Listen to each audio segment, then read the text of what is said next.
Hi guys, welcome back to another exciting podcast. In this podcast, we are going to be talking about a very critical vulnerability in web applications, which is XSE. My name is Shashi, and I will be your host for this podcast. I work as a senior security consultant at Redfox Security. Redfox Security provide different penetration testing services. Apart from penetration testing services, we also provide trainings as well as courses. So do check out our website, which is redfoxsec.com. Apart from this, we have our YouTube channels. We also have a YouTube channel on Hindi plus other regional languages, which is called Redfox Security Bharat. So do check out that. Joining with me today, another newcomer, which is Atharva. So Atharva, please introduce about yourself and a brief on what we are going to be talking today. So, yes, thank you, Shashi. Hi, everyone. My name is Atharva Nanche, and I am working as a associate security consultant at Redfox Security. So, today our topic is about a very interesting vulnerability, that is XXE, XML External Entity Attack. So, what exactly today we will be understanding what exactly is external entities, what is XML External Entity, and how we can leverage users, how we can leverage a system and take sensitive data from it. So I think let me just introduce to our newcomers or the new joiners to our podcast the format of this podcast. So we already have a PPT prepared for you guys so that you can refer that, and then after PPT, along with the PPT, we will also be showcasing a practical. So that's the trademark of Redfox, that we also provide. Apart from theory, we also provide practical complementing it, so that our audiences can easily learn it, the whatever we are explaining. So Athar, I think you can showcase your PPTs, and then we can just get started. So today's topic is XML External Entity Attack. So before getting started with this vulnerability, as this is a very interesting vulnerability and can be quite complicated as well, as you can be a beginner of web application security. So I have break down this into some parts which will make it easier for you to understand what exactly is an XML external entity. So what we have done, what exactly is XML, why XML is used to transmit data, what kind of structure an XML follows, what is external entity, what is internal entity. So this is a way we have break down this particular vulnerability for you. After that, we have a demo part as well. So without wasting time, let's get started. So very first question which everyone will have, what exactly is XML? So XML stands for Extensible Markup Language. It is a text-based format which is used to store and transport data, which is both human as well as a machine readable. As it is used, as it is designed to store and transmit data. So this is one of the major methods through which we can transmit data or we can communicate with the server. So how it looks. So this is an example how exactly an XML file can look. So if you can see on the left side of the image, there is an library.xml file. So this is a particular structure for an XML document. So what is this? So simply, if you can see the library thing, so it is a root element which is used in the XML file, in which all the data has been stored or referred. Then there is a book element which we also can call as a child element of a library, and there are different other elements like title, author, year, price, and everything. So with that, we also have an attribute called currency, which is used to denote a exact amount in the XML structure. So till now we have understood that XML is a kind of structure or a structured data which is used to transmit or used to communicate with data, as well as it is used to store some of the data on the server. So this is what exactly an XML is. But now, how will... Sorry, Athar. I think one more point I would like to add here. So for the guys who are familiar with JSON, for JSON format, but not XML. So XML is kind of like JSON. So before JSON, we had XML. So it if you're familiar with the structure of JSON and if you compare it with XML, they are quite similar in a sense because both stores values in a key pair format. But the other why JSON is popular nowadays because it is lightweight and it don't has the extra things that XML has. But still we are seeing the applications which are outdated or maybe which needs XML for processing. They are still using XML as their data transmit format. So yeah, start. That's exactly. It is when the application is using a traditional format, it uses as a XML data, XML transmitted data. So with this, we have understood that what exactly an XML or a JSON file formats do. It's transmit and stores data on the server. So now what is the question, like how server validates this document? Like I can build any XML document and I can share it with server. Will it accept it? So no, that's not the thing. Server will accept it only in specific formats. So what I mean by validation? So validation means defining the format in which the server will accept the XML document. So in the server validates the XML document using either DTD, that is document type definition, or XML schema. So these are the two major techniques through which the server understand what exact data is getting transmitted in our communication. So what exactly an XML document holds? So first of all, it should be well formed. So it should be a proper structure, means the elements, attributes, and everything should be properly set. Then second thing is main is about the validation. The validation can be done by DTD or by the schema. So these are the two techniques where the server validates whether the XML document is valid or not.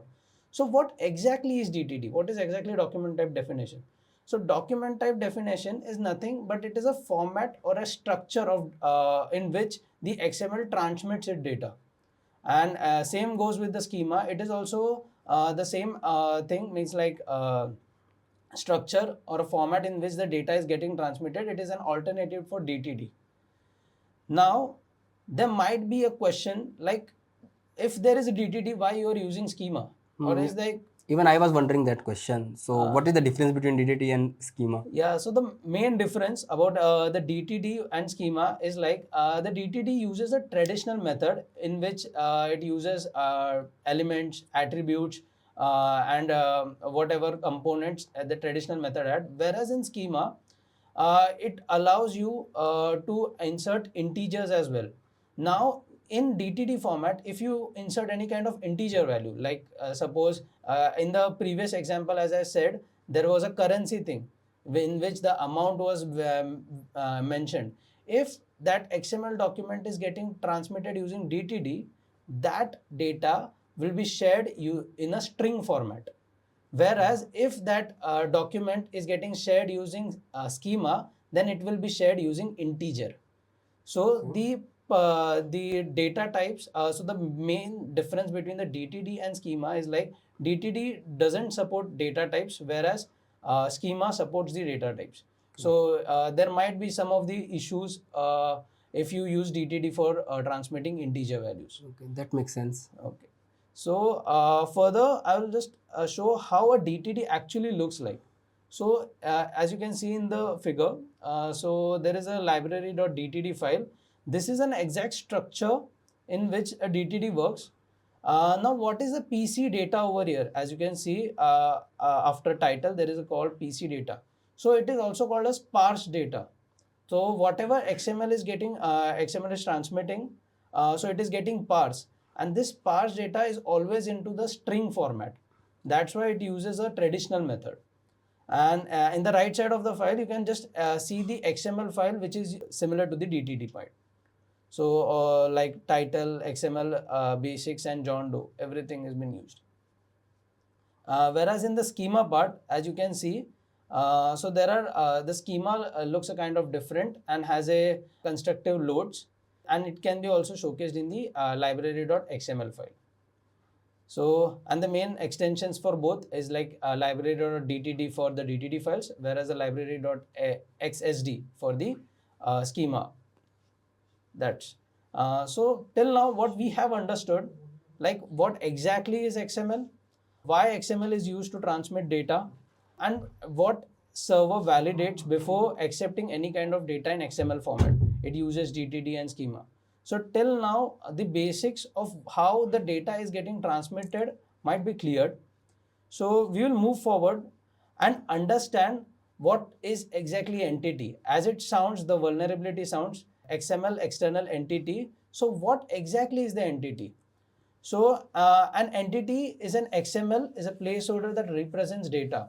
So in other words, you can say simple that the entity is used to refer or to store a particular value.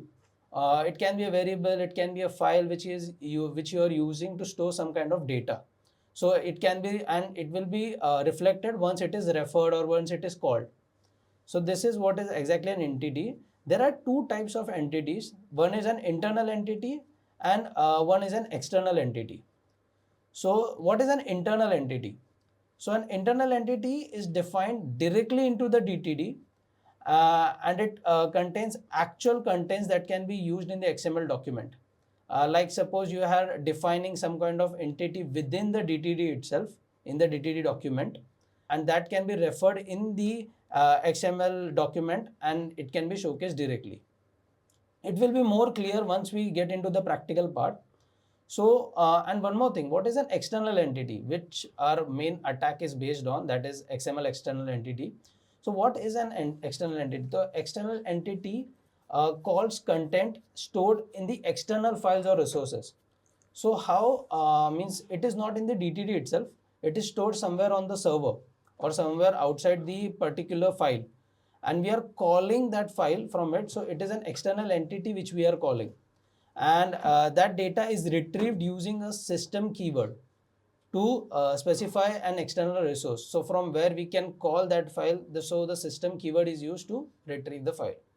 So this is the basic difference. What is entity? What are the types of entities? And what is actually an internal entity? What is an external entity? I actually had a question that regarding that I was going to ask you, but I think you explained it pretty well. Which is I thought external might be there in this vulnerability name because it is calling out external server, and internal is like it is calling out internal thing. Okay. But as you clearly mentioned that internal means it is already mentioned in the document itself. Yeah. External means it is calling out a file or something and then taking the data and putting it in that XML. Yeah. Okay, well done. Nicely. Thank you. So, so with this, I will give you some example about what is internal entity and what is external entity. So, in the left corner, you can see what exactly an input is getting to the application and what kind of response you can be expecting. So, this is an example of an internal entity. So, as you can see in the above example, the entity author is defined as John Doe. So as you can see over here, it is defined as John Doe in the DTD and gets replaced with this value when referred in the XML document using an author sign. So what is happening over here? Right now, the John Doe is one of the, what you can say, a string which is being stored in author entity.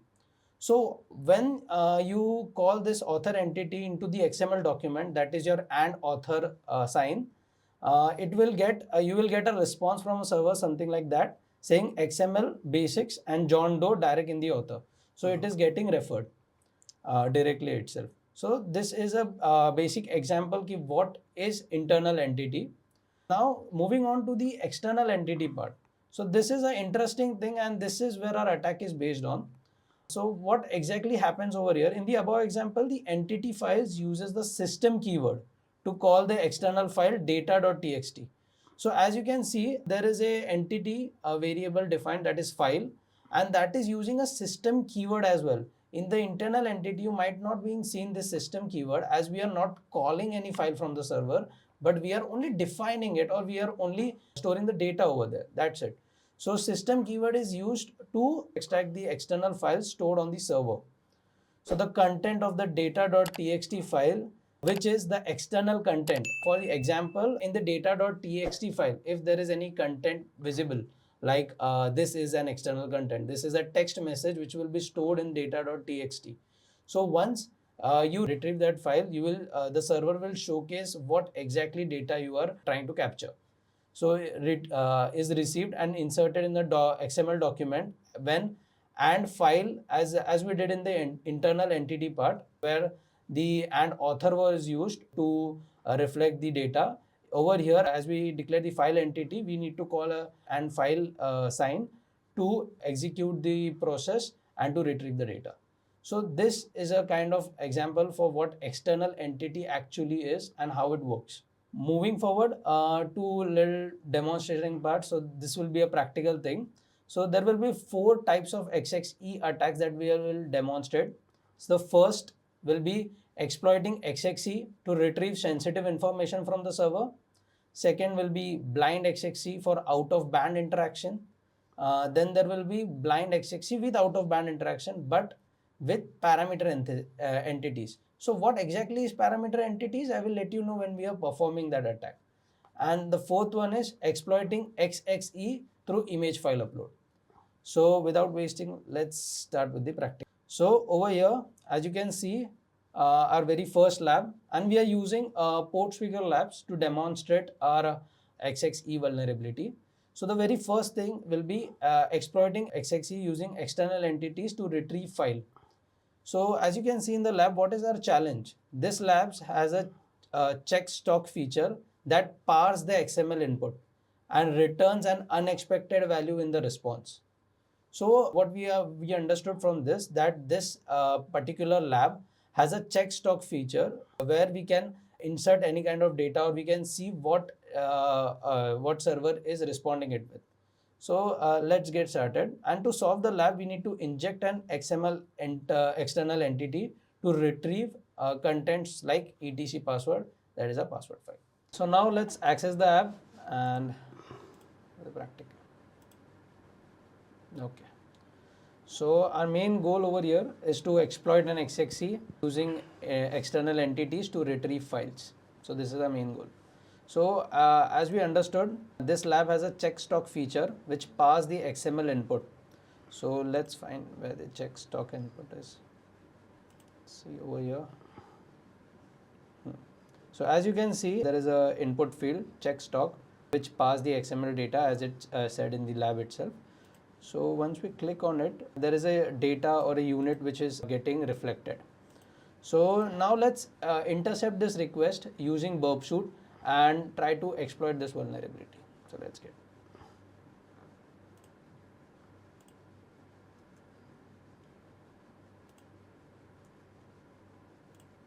As you can see, there is a post request which is generated while intercepting the request. So what we have in this request exactly, there is an XML document which is getting transmitted where there is a stock check, product ID and stored ID elements used. So let's send it to the repeater for further exploitation.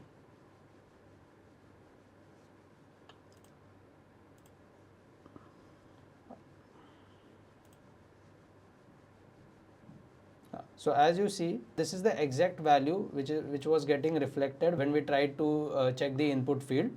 So let's think, can we insert any kind of, we can insert an external entity and retrieve some data or not. So let's first check, is this field.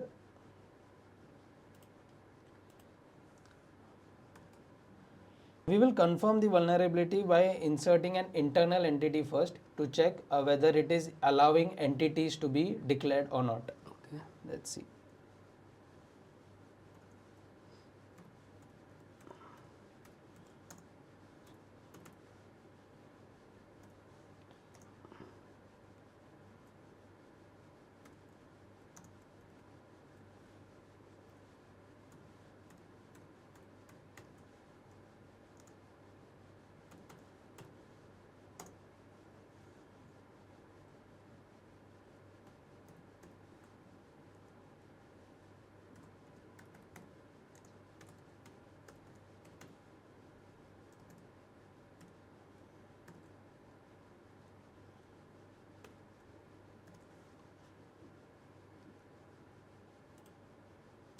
So you can see we have declared a doc type, or you can say DTD doc type over here.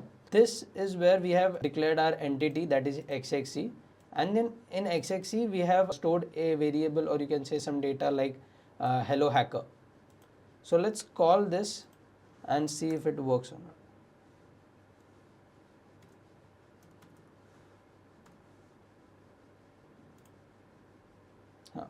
So as you can see in the response, there is an invalid product ID as we changed it, but our internal entities got reflected. So this confirms that this particular input is accepting entities. Now for further exploitation, our main thing is declaring an external entity and retrieving sensitive files from the server. That was etc password. So let's do it.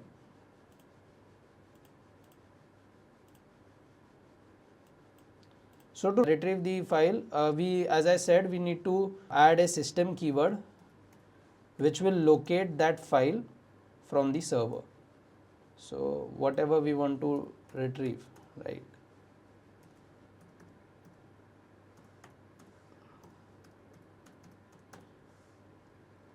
Let's send the request and check. So see. As you can see, we are successfully able to retrieve sensitive information from the server, that is the etc password, every password file from the server itself. So how we did that? By using the external entities and giving it as a system keyword to extract exact file path from where this file is stored. So this is how an external entity works. But in some cases, this is just a normal thing that it happens, like file is getting dumped or we are able to extract sensitive data. But in some cases, entities are not allowed. So what we can do with this means I am not able to retrieve any sensitive information directly from the server. So now what we can do? So in this case, there is another exploit which comes into picture, that is an out of band attack. So what exactly is an out of band attack? So as you can see, we have completed this lab. Great.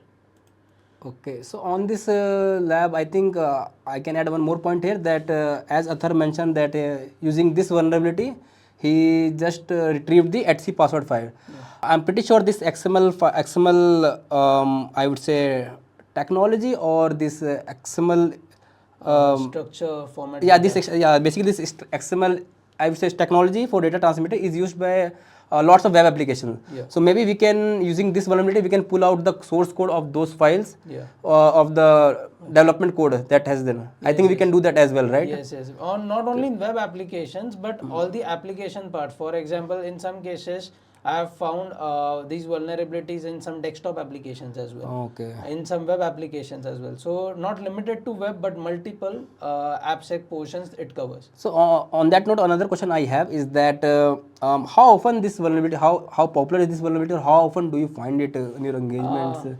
As you said earlier, most of the data, means most of the thing has been changed to JSON. Okay. So this is kind of a traditional thing which used to happen. No doubt we still can able to find this vulnerability. I would like to share one of the incident. So in that, the data was getting transmitted in JSON format, the content type and everything was perfect. So what I did, I changed the content type to text XML, and I made that JSON into an XML format and saw if the server is accepting XML data or not. And yeah, it did. Yeah. So I can add one more example on that as well, because I was working as a software developer in my previous company. So there in the code base, they were regularly using JSON in addition to XML as well. Yeah. Because we are interacting with devices, and those devices, some of the older devices did not supported JSON format. Yeah. So for those, the same code needs to parse the JSON as well as the XML depending on the device. Yeah. So yeah, so we can find this as well. So yeah. Yeah. So this is a great vulnerability to start with. So in the first lab where we saw that we were able to extract some sensitive information from the server, but not every time that's the case. Okay, so not every time you will be able to retrieve information directly.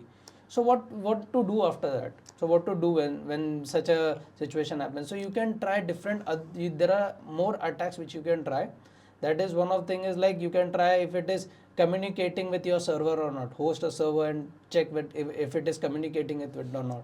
I think there are instances where we cannot see it on the website, the output of this file. I think it's because of the implementation of the web servers. Yeah. I think it's like you are giving some data, but that data is not passed by the web server to be showcased on the browser itself. Yeah, exactly. So I think these are the cases where we will not see these directly, the vulnerability directly, but to validate that we can also go for the out of band vulnerability as well. So yeah. Exactly. So we will start with another lab. So what challenge we have over here? So this lab has a check stock feature again, which passes the XML document, and you need to detect the XXE vulnerability triggering the out of band interactions with the external domain. So what is this out of band you are referring here? What is exactly an out of band? So we are not directly communicating with the application or the server. So we are making it to communicate with the external or the hosted servers, or a attack, a malicious attack, a hosted server. It is communicating with those directly, not with us. So, so from the basically you are saying that instead of us sending a request to the server will now send a request to the other server or attacker, which from we have where we attacker can control. retrieve the information. Okay, got it. So that other server is attacker control. Attacker control. Cool, got so it. this is one of the things which we can do. Okay.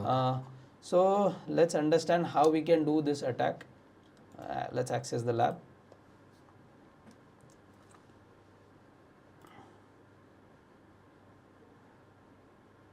So meanwhile this lab is loading, I want to add that if you are like new to this web application field and you are not aware about burp suite, so we already have an awesome series on burp suite already uploaded. So do watch out those series so that you will understand the basics of burp suite, and then you can start with your web hacking journey.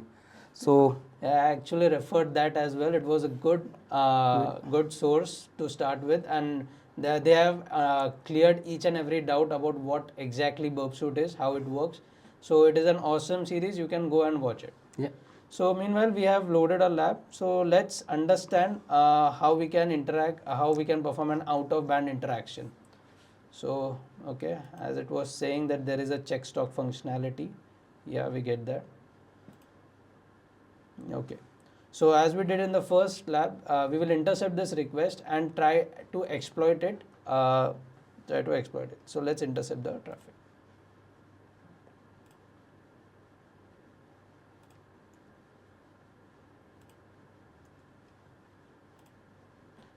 So over here you can see that the traffic has been intercepted, and it is as same, looks like same, but we will try to exploit it using the previous method as well and check what exact errors have been there. Okay, so let's go with it. So I will insert the payload over here.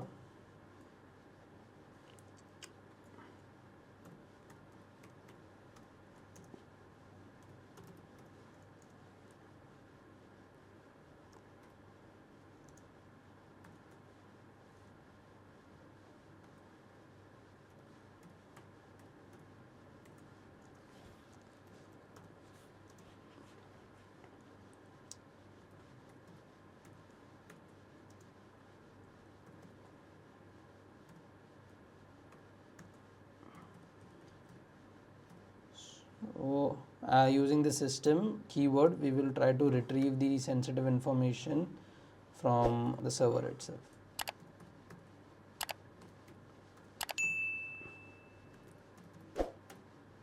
So let's see what error it shows. Okay, wait a minute. I didn't declare the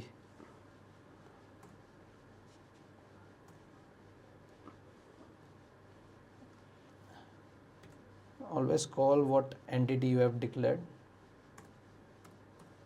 Okay, so let's see what server responds to this. As you can see, no data was retrieved. Basically, the web browser is validating data, and it is validating some of the file content which shouldn't be extracted. So that might be blacklisted or whitelisting approach through which the files might be not getting retrieved. Okay. So in such a scenario, what you can do, you can try to make an out of band reach. So how you can do that? So in burp suite, there is an awesome feature called collaborator, which allows you to host your own server itself. So how you can do that? Just get started. So this will give you a URL itself, I can check over here.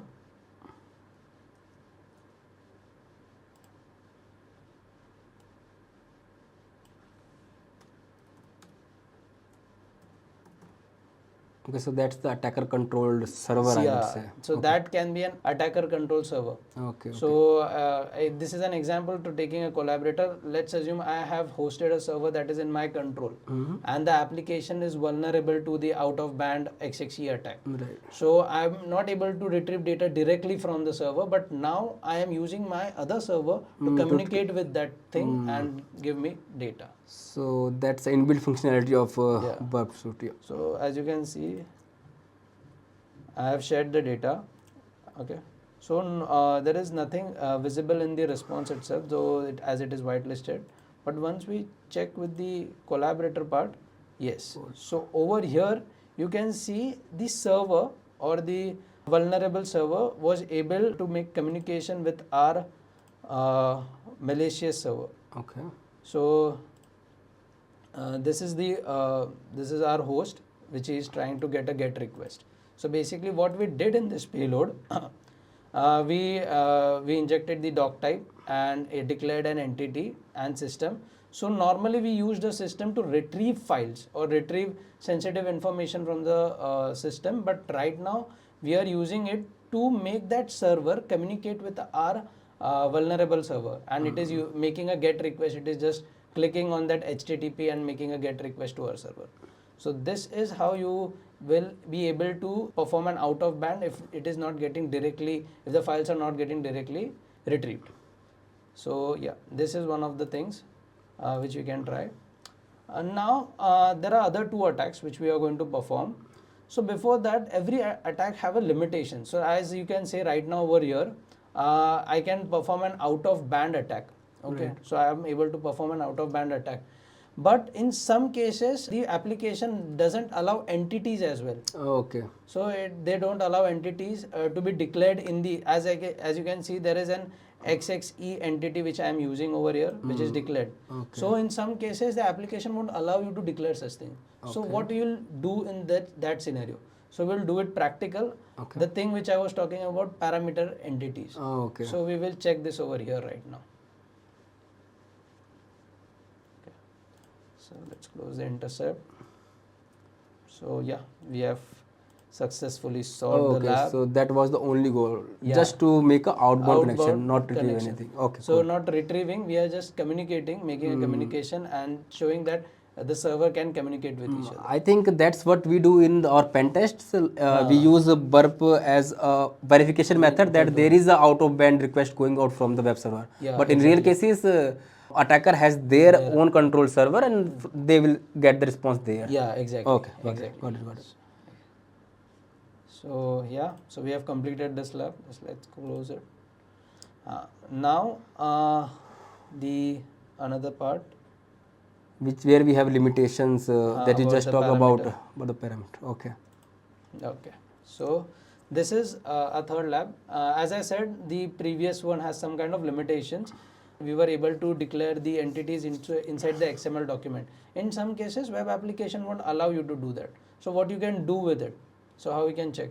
Okay. So let's get started. It is the same as other labs. It has a checkstock feature which passes the XML input. Now only over here our challenge is to create an out of band interaction as we did in the previous lab. But now the challenge is it is not accepting the entity. Now what it is not accepting the entity, what I mean by, I will just show you. Let's access the lab.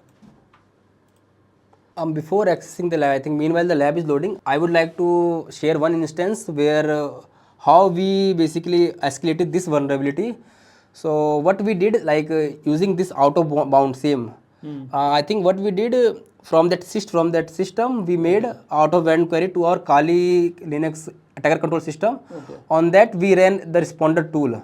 Okay. And the responder tool captured the authentication that is coming out from the system to that, and through that we got to the authentication of a user. In that context, the request was made. Okay. And the next step was like from that authentication. The authentication has a hash which is called net NTLM v2 hash. We can crack that hash crackable. Yeah. But in our scenario, it was not cracked because maybe their password policy was strong.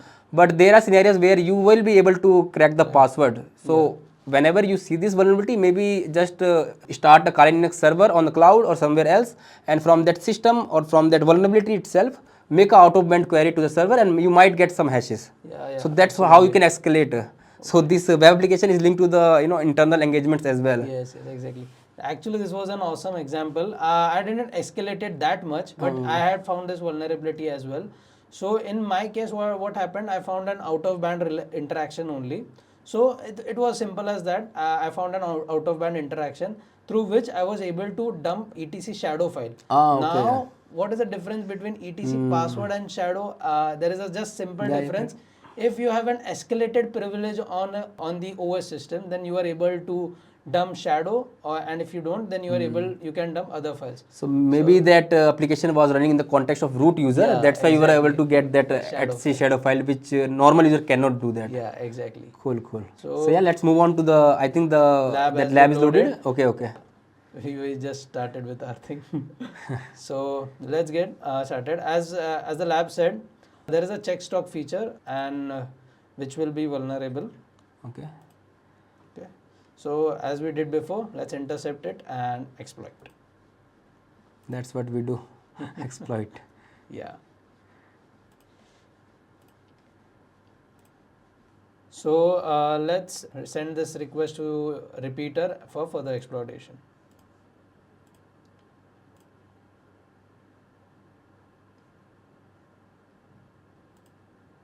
So as you can see, there is a specific data which is getting retrieved.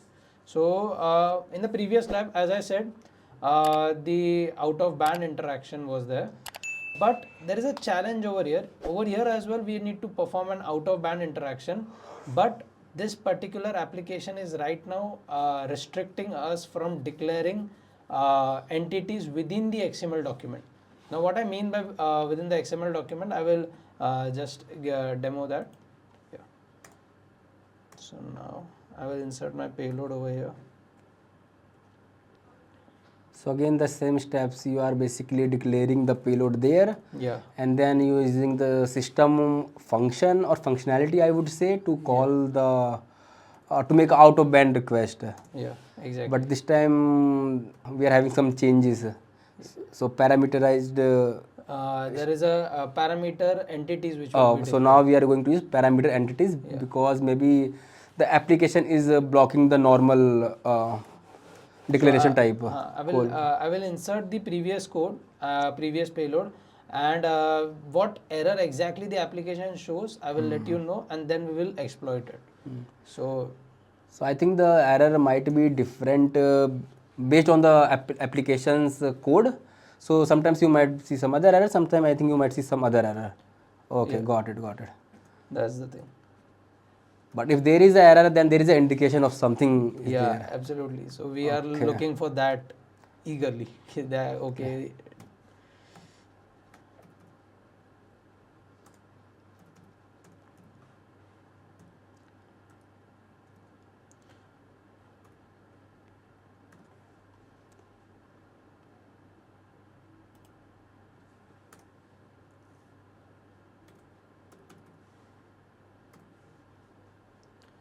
So let's send this. So what error it occurred? So entities are not allowed for security reasons. So what did it mean by that? As I said, when I'm declaring an entity within the XML document, that is, this is our XML document, and I've declared my entity over here, or you can say referred my entity. So this application is restricting us from doing it. So in these cases, we can declare the entities within the DTD, and we'll call the entity also within the DTD to retrieve data or to make out of band interaction. Let's do it. So I'll make it as a common thing. Over here, there is a person sign which will be required to declare the entity. Then we will call this entity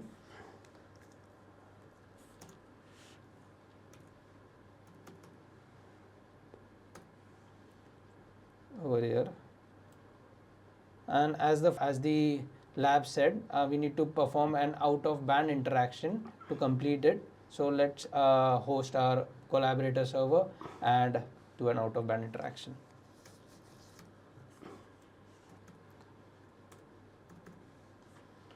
So it goes copy the request. It took the domain from the collaborator.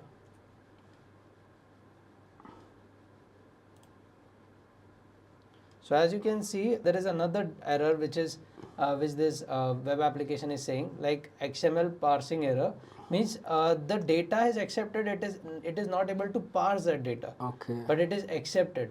So we can confirm it by seeing the collaborator, and we got a out of band reach. That server which is vulnerable to XXE is communicating with our collaborator. Okay. So this, what exactly I meant by parameter, is declaring the entities within the DTD and then calling it or referring it as well in the DTD itself. Okay. So this can bring you to the out of band interaction. So with this is also one of the challenge. Now in most of the cases you won't find XML is getting transmitted, or the communication is not going on XML. It might be on JSON, and even if you are trying to manipulate it and convert it into XML, it is not happening. So in such cases, what you can do, try to understand what are there any other functionalities which you can exploit in the application. For an example, there is one more lab which we are going to do, in which we will upload our code on the server to extract data. So let's do it. Okay. So yeah, we have completed this lab. It's a great thing. Now moving forward to our last lab, that is exploiting XXE via image file upload. So this, as I said, we need to fetch for some other functionalities in the web application which might accept the XML documents or XML data to retrieve files. So in this lab, basically there is a upload functionality where you can upload avatars to comment and everything.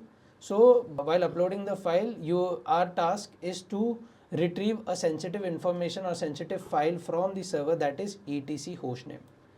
So there is some data which is in the hostname itself, so we can retrieve the data. Okay. So let's access the lab and get started. So I think here we are basically going to use the file upload functionality to trigger a XXE vulnerability. Yes. Okay. So I think it's the issue in the file upload functionality itself. Yes. In some times while parsing the XML documents, so there are a lot of issues in the backend for parsing XML documents. So most of the times files accepts the malicious code. Okay. And some of the content types as well. So that can be a attack vector. Okay. So let's go. So this is our lab, exploiting XXE via image file upload.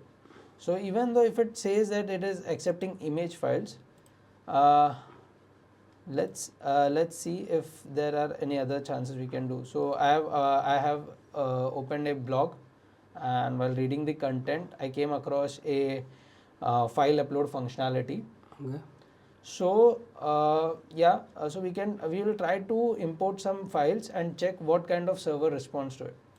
Just let's give a normal txt file and let's see how server responds. Hello.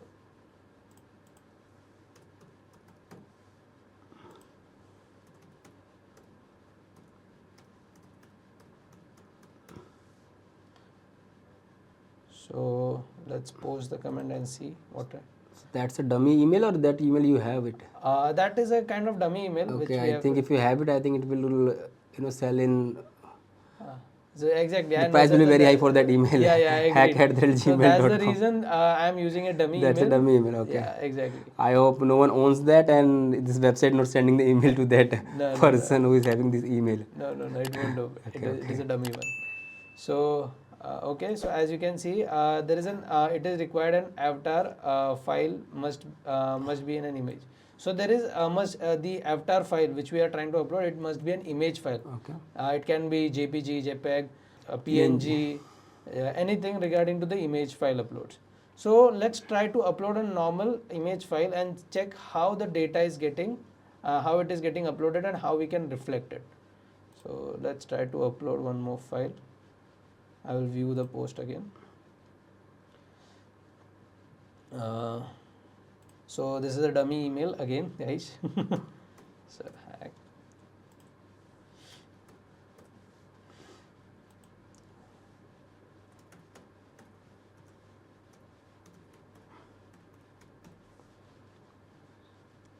Okay.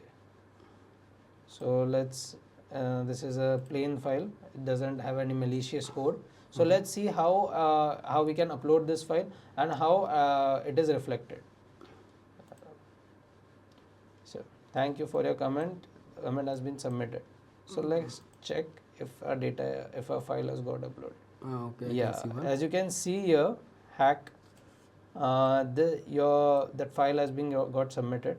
How I can access it? Just right click on it, open it on a new tab, and you can see I have uploaded a image file on the server.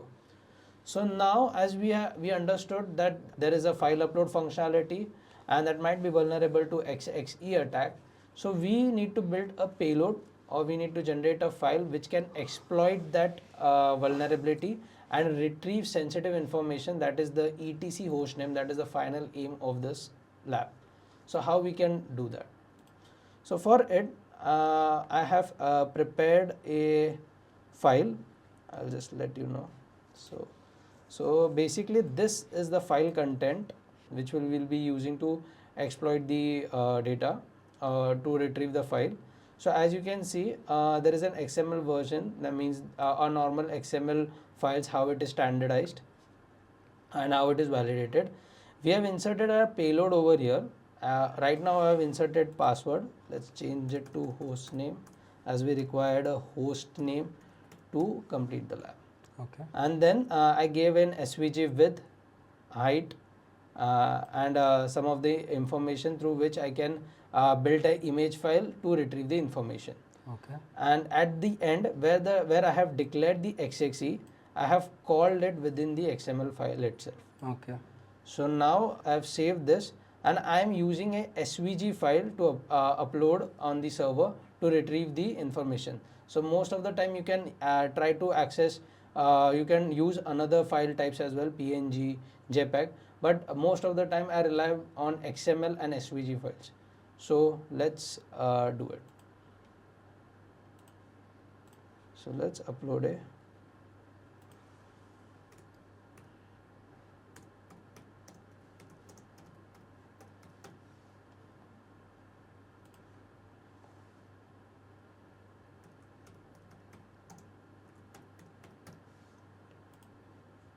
So as you can see, this is a file type. If I just open it with the notepad, you can see the content, right? So we are using etc password over here. So the main thing which we required is our host name.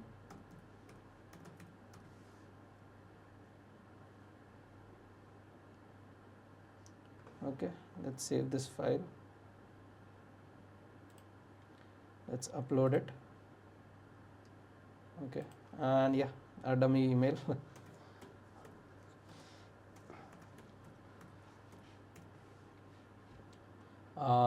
So let's pause the comment. So as you can see, the server was not validating the file types, file contents, anything, and it directly accepted the accepted my malicious file. Now let's see if my payload has got executed and how we can check with it.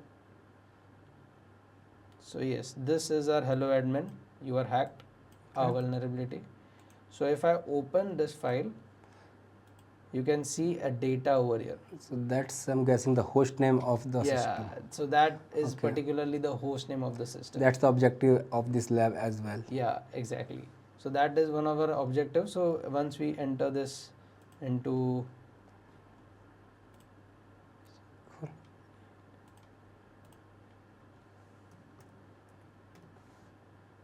I need to copy this somewhere. Wait a minute. Just type it, I would say.